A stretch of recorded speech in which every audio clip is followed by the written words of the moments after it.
While this may look to you as a run-of-the-mill Half-Life Alpha recreation mod, trust me, there's a lot of stuff going on that will leave you surprised. New locales, new maps, and of course, some familiar COD enemies. Welcome, dear viewers, to Thrill EX.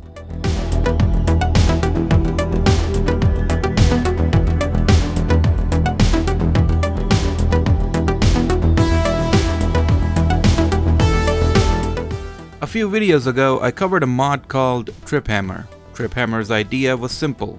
Take all the maps included in the Alpha 0.52 press release of Half-Life 1 and connect them together for a seamless experience. Nothing new, nothing different, the same alpha, but now it was easier to run and play. Then immediately after I uploaded that video, a couple of friends showed me Thrill. Before I could download it though, mysteriously, the lead mod author of Thrill removed the mod entirely from ModDB and vanished from the face of the planet. But then Thrill EX was released. Developed by the rest of the modders who worked on the OG Thrill mod, Thrill EX is supposed to be a more updated, improved, and outright better version. So in this video, we'll go through the whole mod, start to finish, and I'll show you all the nifty stuff I saw. But before we get into it, I need to address the elephant in the room or the alien grunt in the lab. I've seen many people say that this mod quote-unquote stole from Absolute Zero, an older mod which also recreates the alpha. However, I'm not gonna allege anything, and there could be a valid reason why some maps in Thrill look quite similar to the maps found in AZ. And I'm not talking about the maps found in the alpha build, I'm talking about specific maps that were seen in AZ that can also be seen in Thrill. So, I don't know. I've seen some work in progress mods which state that they made a fork of Absolute Zero, like you remember E398, right? That was a fork of AZ. And that might be the case here too. But what is the reality then? Well, I don't know. With that said, let's get on with the video. Right off the bat, one of Thrill EX's strong suit is the customization options. There's so many things you can alter, change, or disable to suit your gaming style. When I started playing, I kept these options as default so I can see how it plays. I'll call it out when I disable or change some of these later. Starting off, we have the portal device. Right away, we stand at the entrance of the Sector C labs and see a fellow scientist, Egon. Black Mesa, as it was in the original concepts, looks quite retro-futuristic. Rather than just white lighting and the straight metal geometry, there's much more curves in the design, and the lighting is much more varied. There's dim, calm yellow hallways, green lights in the elevator shaft, and so on. I've mentioned it many times, but this style of design reminds me of movies like 2001: A Space Odyssey. One thing you might have noticed is that this isn't based off of maps from the Alpha build, but rather the retail Black Mesa layout redesigned to be in the Alpha style. That's neat. It's a good balance. A good mixture, you can say. The anti-mass spectrometer room is completely different, cause now we have the portal device here instead, as evident by the chapter's name. This is the part where I realized that this is taken from Absolute Zero, albeit with some differences. But yeah, cue the classic lab disaster sequence.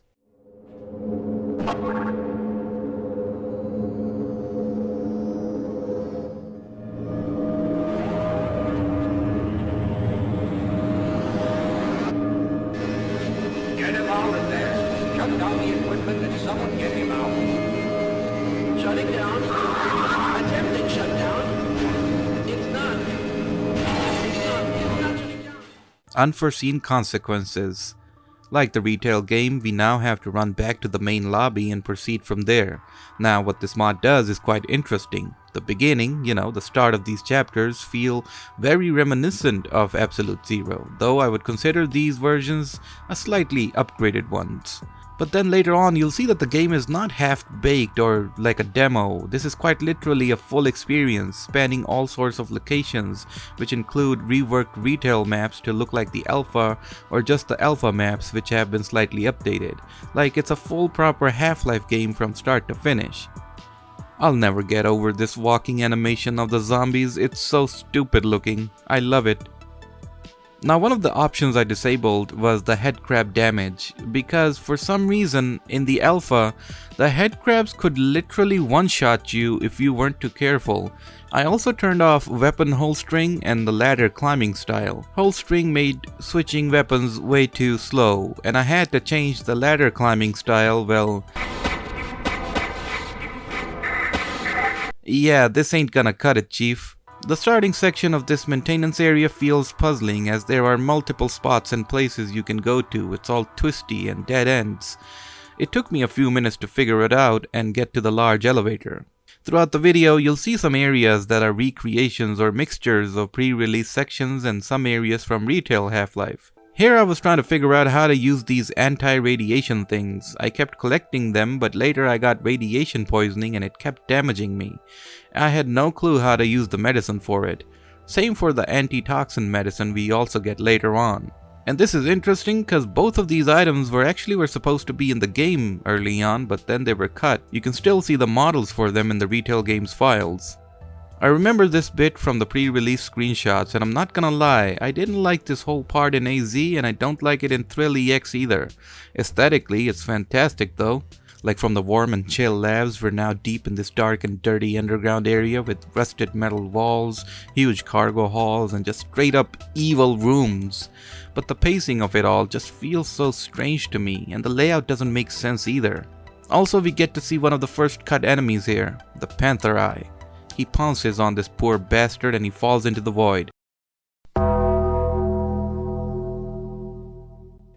But then, yeah, I don't know. At this point, I just felt kinda disappointed that after a strong start, I was getting rage baited by boxes of all things. The Office Warrens. The older alpha version of the Office complex will always be somewhat nostalgic for me, as it was one of the first pre-release things I had seen about the game. The light yellow colored brick walls, the checkered floor tiles, and these wide ass red doors and these ladders. Also, here I found the shotgun and I made my way through what feels like a warped memory of a chapter I've played through 1,000 times. It was a blast, honestly. Though the shotgun is kinda oddly angled for some reason. I guess it's going off of that earlier concept of the game where some of the weapons were center angled rather than, how it is now. Also, here I learned that the alt attack of the shotgun throws back the enemy 50 feet in the air, so of course I got to work. This is one of my favorite screenshots or, marketing material from the pre-release era, and here is that same place recreated, albeit in a very moody and dim lighting. Here I fought the Panther Eye and ouch. His lunge attack is actually pretty devastating. Most mods make the Panther feel too weak, but here it's a genuine threat to Gordon. If you get in the way of the Panther's lunge attack, it'll rip your head off. Next we get to the freezer area. It's mostly the same as you know it, but the way to get out is different. I also found the woodiest bathroom in the world. Like, what is this? Look at my health there. Yeah, it's most probably a skill issue, but this mod is definitely a little on the harder side of difficulty, even if you're playing on normal. Traveling within the ducts and vents, we get our hands on a key card that we can use to open up the next area. That's another thing about this mod. In the original concepts for Half-Life, keycards would have played a big part in the gameplay, but Valve removed them for some reason. This mod brings that idea back, so in most of these chapters you will come across doors or gates that require a keycard and it will send you on a journey to find it. We end up in another part of the Office Warrens. This again is taken from the pre-release concepts plus the places we've seen in the alpha build. It's not the best looking thing, but it's definitely as charming to go through. Getting into the stuck elevator, we reach the security complex chapter. While all of these maps were scrapped, the idea of the chapter was reused in the retail chapter We've Got Hostiles, and that is the introduction of the HECU and that quick moment of realization that they're not here to save you, but rather the opposite. Now, if you have played the original alpha build, you'll recognize a few areas of that in this, but you'll also notice that some of these sections were used in the final game as well. But here, the context is rather different or surprising.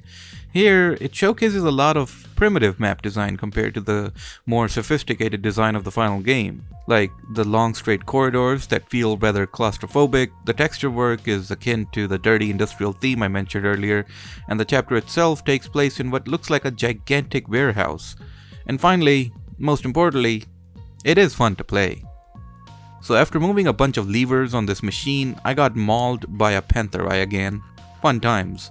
And I was playing this on normal difficulty, and man, did I get my ass handed to me in this section by the panther eye, the hound eyes, and mentioned earlier, the HECU soldiers.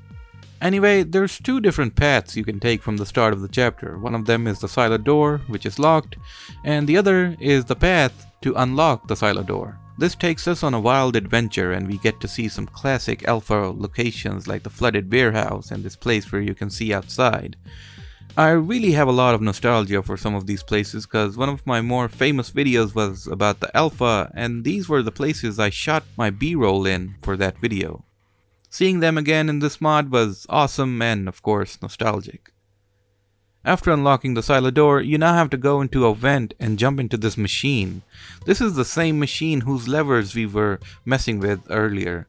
Thing is, if you hadn't done that, jumping into this machine would either kill you or make you stuck. And this is something from the original designs that Valve had, and I think it's hilarious that if you hadn't done the lever thing, you'd just get soft locked here, or just repeatedly die. But that was the least of my concerns right now, cause I fucking kept dying here somehow. Like, look at this, man. And if you say skill issue in the comments, I'm going to personally come to your house and kidnap your dog. Now we're going back cause the silo door is open. We get greeted by more HECU soldiers. Granted, the combat is difficult, but man, once it gets going, it's genuinely, thrilling. Youch. Fighting through swaths of soldiers and aliens, we finally reach the end of this chapter and enter the silo.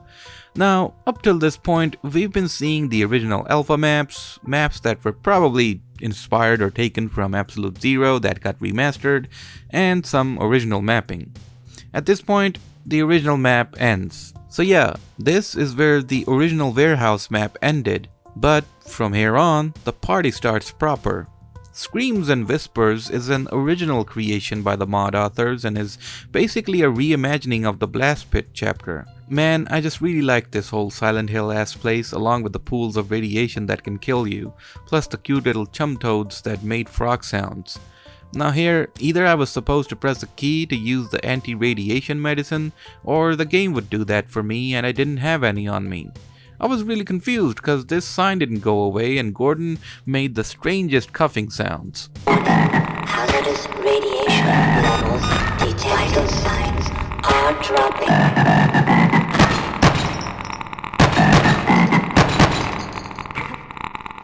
Anyway, I restarted the chapter so I don't have radiation poisoning and proceeded further. After this old geezer kicked the bucket, that's when I realized this is supposed to be the blast pit of this mod. This section right here with the tentacles is taken from a demo map from the alpha build, but here again it's a little bit updated. Then we get to some more original set pieces. Similar to Blast Pit, we now have to go deep into these chambers and turn on fuel, oxygen, and of course the power. It is the same case like I said before. It's familiar, yet still different. Here I'm turning on this giant fan, which I think is for the fuel and oxygen pumps. The lighting and atmosphere do really make the place look like a decrepit area, like it's just worse off than what retail Black Mesa looks like. And I mean that aesthetically, not literally from a design point of view. Here I turned these valves for both the fuel and the oxygen, and now we just have power left to turn on. I really like this whole area they made for the power generator. It oddly has a strange and imposing nature to it. These giant generators along with the tall ceilings make you feel small going through this place. I don't know why, but turning on the power generator made it feel like I'm about to catch lightning on a rod and give life to Frankenstein's monster or something. Really cool shit. And then a cut enemy appears. Stuka bats. Tons and tons of Stuka bats. Oh no! It was really cool fighting them, and I feel like they would have been a real great addition to Half-Life's aerial enemies, but too bad they got cut. Here I had no clue what I was supposed to do. Like I can turn these generators off, but that's the point why I'm down here, to turn these things on, not off. So yeah, I just cheesed most of this and turned the one at the back that was blocking my main path, and that was fine, I guess. I often say this about alpha or alpha recreation mods, but they always had this warm and cozy type of feel to them. Even if they are dirty and dingy and grimy, they always felt nostalgic for a time when 3D games were new and they had that special magic in their art and design, and obviously it's kind of nostalgic for the early years of Half-Life 1 when I used to play it as a kid. Anyway, we finally get to the control station and burn the noodle neck alien to ashes. Right below is a new area opened for us, and here the chapter becomes even more fun and more grimy. We find the revolver here and fight a bunch of bull squids. Oh, there's also snap bugs in this. Originally it is unknown what they were supposed to do, but here, if you touch them, they start damaging you. Man, these underground tunnel areas look so good. I can literally smell and taste the rust here. I also ran into the alien Boyds who turn out to be enemies and shoot spitballs at you. But it was so fun blowing them up with the revolver. I love the aesthetics of this chapter. It blends in nicely with the rest of the mod. The large chasms, the tight tunnels, and everything in between was great. However, there were some instances where it just confused me about where I was and I had to take a moment to realize where I was supposed to go. I think adding in some texture variety into these tunnels might help distinguish between the two locations, where you are and where you're supposed to go. Also, I ran into this old fart in the tunnel. Anyway, that ends Fears and Whispers, and the next chapter, Footfall, begins. Footfall is basically power up, and Footfall is a very funny name for a chapter, I'm not gonna lie. Layout wise, it's absolutely similar to the retail version with some minor changes like blocked doors are now open or new corridors are here that connect parts of the map together. The major thing of note here is the new texture work and the different, more atmospheric lighting. And here I also found a HEV charger which I just realized don't show up a lot in this mod. This chapter felt the least different than what I was expecting, but even with its minor changes, it was still fun. I also ran into the human sergeant or the H-Assault as well, which was fun. Like the Pantheri, he's also a lethal threat you should take seriously. The retro-futuristic design of the tram was awesome. It's straight out of a 1960s sci-fi TV show, like, I don't know, Star Trek or something. Now you'd think we'd ride straight into On a Rail, but that's not the case. Instead, we go straight to the bit about launching the rocket. Now, in the original game, you just had to go in and launch the rocket, but here, you're supposed to go down into the deeper levels of the facility and load boosters into the rocket, and then you're able to launch it. So, this is a setup for us to get on a new adventure to do just that while we ride around on this tram. Now, it's a nice twist on the original idea. It's implementing On a Rail, like it's mixing On a Rail with the whole rocket part, and it's like a whole new story with the rockets. But not gonna lie, this felt like the same as it felt back in the day when playing On a Rail. I really had no clue where to go first and what to do or where to find the boosters. I just drove around and hoped I'm going the right way. While the aesthetics were nice as expected, the gameplay might be a little frustrating for some players who just don't want to explore the place and instead just want to make their way to the next level. And some combat parts of this also prove to be a little difficult, especially when there's a large amount of people or aliens attacking you. Anyway, I went ahead and loaded the first booster onto the tram and drove it straight to the rocket to load it. Then took another tram to load the second booster to load it into the rocket as well. This was nice. After that, we get into a big ass firefight with the HECU, but I kinda cheesed it, and then we make our way back up. Thankfully, we don't have to go all the way back underground on the tram, but rather, there's a conveniently placed elevator. It pops up out of nowhere and it takes you to the rocket's control center. Nice! The next chapter is Abandoned Silo, which is basically apprehension with some new stuff added in. It starts off as usual with Gordon the madman crashing the tram. Then I got underwater and met the most irritating cut enemy ever. The Archer. These goddamn electric fishes kept zapping my ass and I was sick of it. While the chapter plays out fine, any part of it with these Archer fishes just suck. But apart from that, it's the usual stuff with the new textures. We fight the Ichthyosaurus, see the familiar rooms, go through the freezer, and that is until we get to this part with the giant tunnel. The funniest thing happens here. A bull squid comes racing down. I think it slipped, and it races down the slope and crashes into the gate. Like, look at this, man. What the dog doing? For some reason, this part here gave me heavy Half-Life 2 beta vibes. Like, remember those desolate apartment interior maps? Yeah, this reminded me of that. Anyway, this is the part in the game where we meet the Black Ops operatives, and where we also get captured.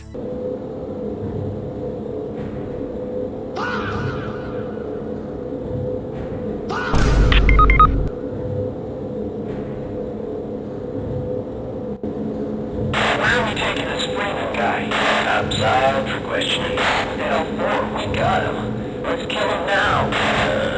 And if they find the body. Huh? Chutes and ladders is the residue processing of this chapter. We got a new skybox outside, some different lighting, but the rest of the chapter plays out how it does in the retail game. It's mostly an obstacle course where you jump and crouch and slide across all sorts of machineries and stuff. It didn't take me long to finish this, but once I was done, the next chapter starts. Alien Research Lab. Now this is what I'm talking about. This is a straight up Half-Life Alpha map. No retail elements in sight.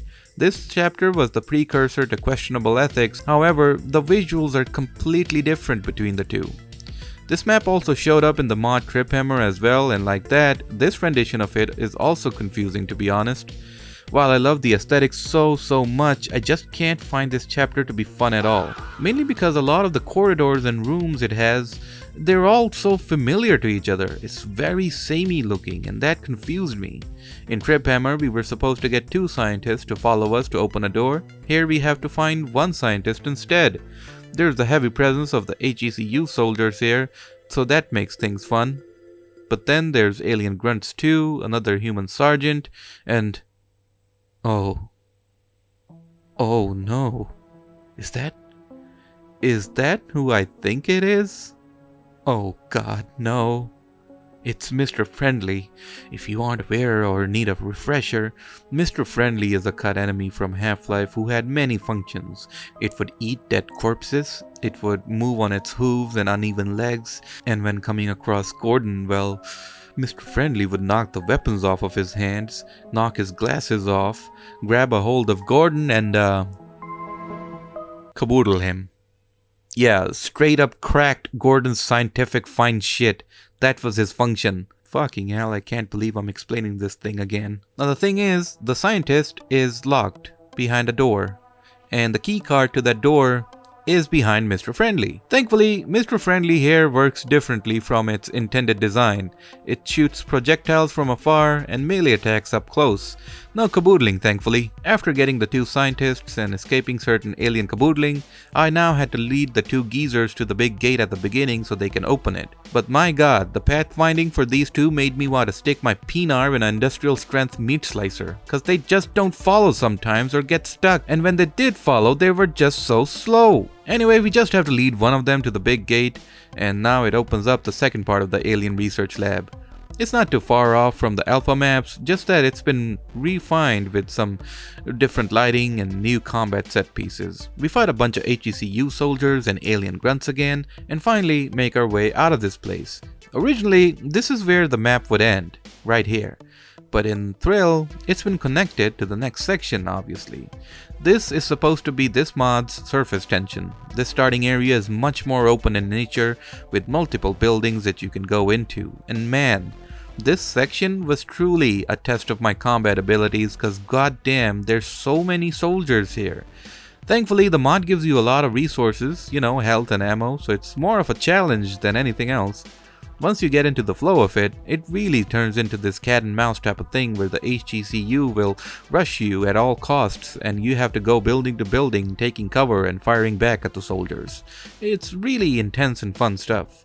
Heading into the tunnels again, we end up on the side of a cliff like the retail game, but here the skybox is different and the map textures really do make it feel like those original pre-release screenshots. Really nicely done.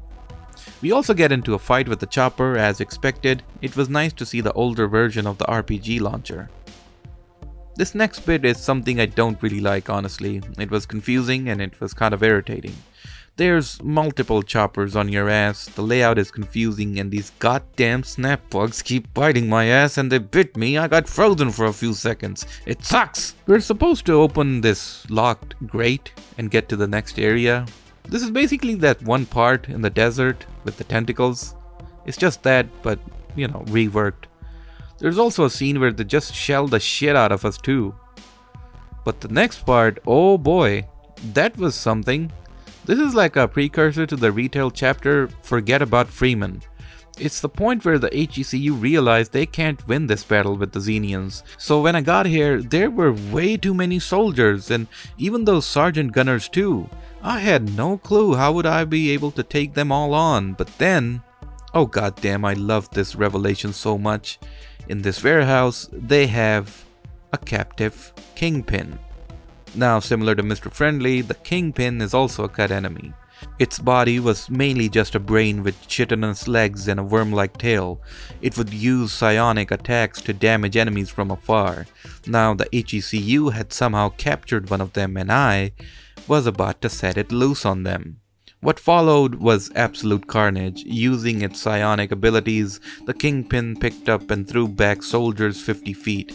Not even the gunner sergeant was any match for it. All hell broke loose on this HECU camp and I was enjoying every bit of it. Now, I had to go deep into the next part of the lab, and when I looked back, I heard the incoming artillery fire. My friend who had helped me was out there in the open, but just when they could hit us, I had retreated into the facility and the Kingpin teleported away. Farewell, friend, and thank you for helping me. Now we're in the chapter called Communications Center. This is basically a cut chapter from the game, and parts of it were later reused in chapters like Forget About Freeman, Lambda Core, and some parts of it were reused for Half-Life Uplink.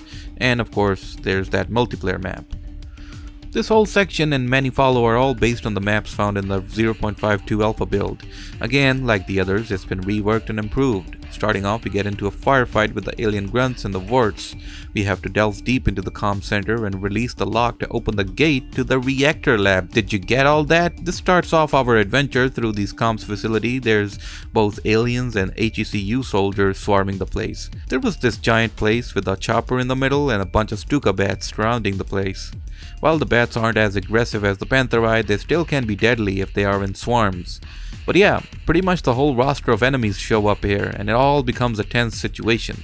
Here I saw a lever that raised the chopper platform, but I had no clue what to do here, till it hit me. Maybe I'm supposed to go up with the platform. After what seems like 8 billion tries, I finally managed to get on the platform and get into this room to override the security. This opens up a previously locked area of the map.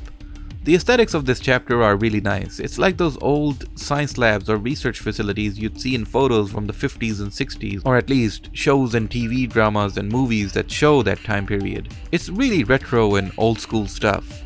I don't remember if this control room was in the alpha build, but I'm pretty sure I've seen a screenshot of it online. And if this is a recreation of that official screenshot, then goddamn, it's really good. However, there's one big drawback.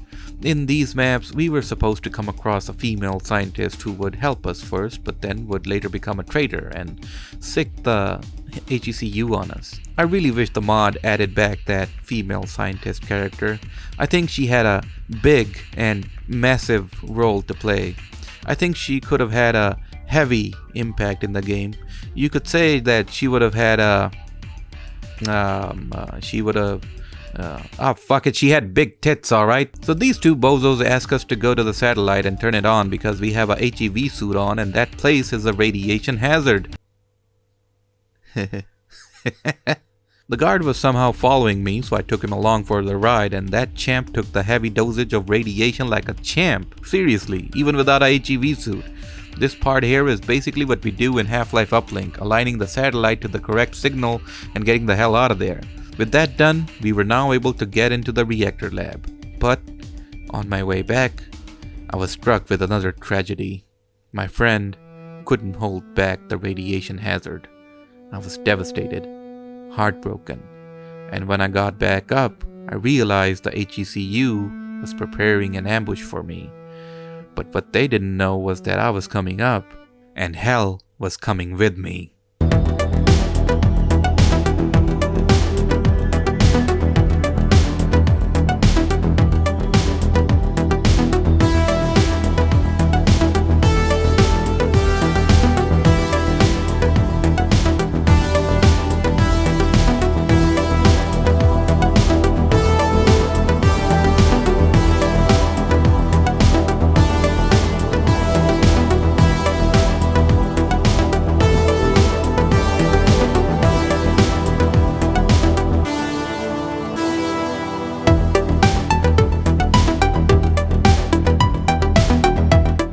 After all my foes lay dead and the dust settled, I went back to the garage and opened that locked door to the reactor lab. And now we reach the down and out chapter that takes place in the reactor lab. This is basically the precursor to Lambda Core from the retail game, and the maps shown here are taken from the alpha build of the game. While most of this should look familiar to you, the mod adds in new rooms and sections to the maps to flesh it out. There's a ton of aliens here too, so it really feels like a proper grand finale of the game. The scenario is also pretty similar. Instead of those valves in the cooling chamber, we now have to turn on these water pumps to flood the core instead. After all of that is said and done, we reach this deeper part of the complex. And this isn't taken from the alpha or anything. This whole section is new and original, except for one or two places, and I'll point them out in a bit. The atmosphere is grim here, all metal and industrial. Cold steel lace the hallways and the HECU are searching for us. The layout of this place might be vast, but traversing it isn't as frustrating as I thought it would be. Most of the rooms may be plain or basic, but there's always something there to make it distinct, like lighting changes or small landmarks. This bit here where we are in the ceiling was cool as hell. All of this felt like it was leading up to a big boss fight with something, but I had no idea. All I knew was that I was supposed to go into the core and do something there. Do what? I have no idea. And then? No, not me getting slimed, but rather this place. Look, it's from the alpha build. It's that one map where they demonstrate a bunch of stuff, and this is the lobby from that map. Really cool how they implemented it here. I found myself in this strange speaker room, something like a small test chamber to test sound, I guess. No idea what or why they would be testing this, but I had the idea that I'm supposed to turn these speakers on, maybe play my latest album, Lost Frequency, on it that you can now listen to on Hazard Music and all major music services. Maybe that's what I was supposed to do. Maybe that's what you should do. Go check out my new album. Anyway, I found my way to this giant ass knob on the wall. I turned that shit up and the speakers blasted the glass into pieces. This place here properly felt like alien/sci-fi imagery. Tubular corridors, strange layouts, and just the overall feel of this place felt a little unnerving. Now, I was minding my business going along these corridors and checking stuff out. Guess who decided to show up again? The evil grape monster. Jesus Christ. Come over here and kiss me on my hot mouth. I'm feeling romantical. Behind it was the button to open the lab warehouse, which had such an ominous feel to it, but I was about to see the twist of a lifetime. As aliens teleported in, I realized that the final boss was my old friend, the Kingpin. Oh, how fate had played a cruel joke on me. To finish the game, I had to murder the only friend I had in this place. Well, apart from that one guy who died in the radiation sludge. Anyway, this final battle is ridiculous. Like, straight up, the alien grunts aren't that big of an issue, but the Kingpin just violates my ass. But after a tough as nails, balls to the walls crazy effort, I finally came up victorious and the deed was done. Now it was time to end this.